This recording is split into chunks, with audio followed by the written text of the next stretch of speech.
সম্মানীয় দর্শক বন্ধুগণ, মাননীয় মুখ্যমন্ত্রী সরাসরি শস্য বীমা প্রকল্পে টাকা ছাড়লেন। গতকাল তিনি টাকা ছেড়েছেন বাংলা শস্য বীমা প্রকল্পে। জানা যাচ্ছে 158 কোটি টাকা কৃষকদের অ্যাকাউন্টে সরাসরি পাঠানো হচ্ছে।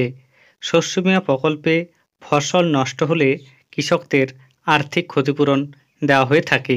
এবার সরকারের তরফ থেকে যে টাকা ছাড়া হয়েছে সেই টাকাটি 1 লক্ষ কৃষকের অ্যাকাউন্টে পাঠানো হবে বলে খবর। সেই সংক্রান্ত যে আপডেট রয়েছে সম্পূর্ণ আপনাদের সামনে তুলে ধরব। এর আগে অনুরোধ, চ্যানেলে নতুন হয়ে থাকলে ছোট্ট চ্যানেলটি সাবস্ক্রাইব করে নোটিফিকেশন অল করে রাখতে ভুলবেন না। দেখুন, মাননীয় মুখ্যমন্ত্রী সরাসরি টুইট করে শস্য বীমা প্রকল্পে টাকা ছাড়ার কথাটি জানিয়েছেন এবং এ বিষয়ে কি বলেছেন।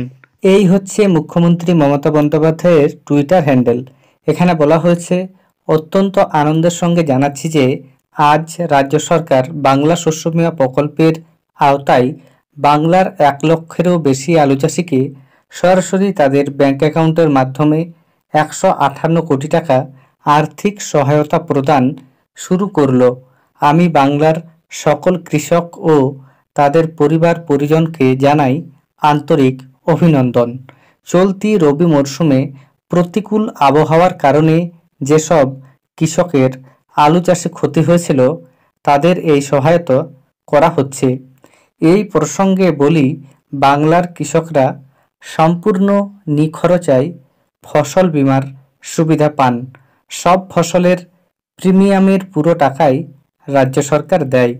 এটা আমাদের গর্ব যে 2019 সালে চালু হবার পর থেকে কেবলমাত্র বাংলা শস্য বীমা প্রকল্পেই আমাদের সরকার বাংলার কৃষকদের মোট 3,720 কোটি টাকার বেশি সহায়তা প্রদান করেছে।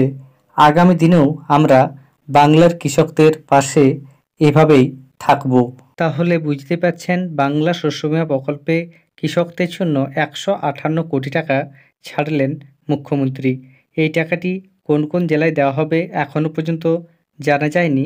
তবে যে সকল এলাকার কৃষকরা আলু চাষে ক্ষতিগ্রস্ত হয়েছেন তাদের মধ্য থেকেই এই টাকাটি দেওয়া হবে এবং এ ব্যাপারে আরও আপডেট এলে অবশ্যই আপনাদের জানাবো। ধন্যবাদ।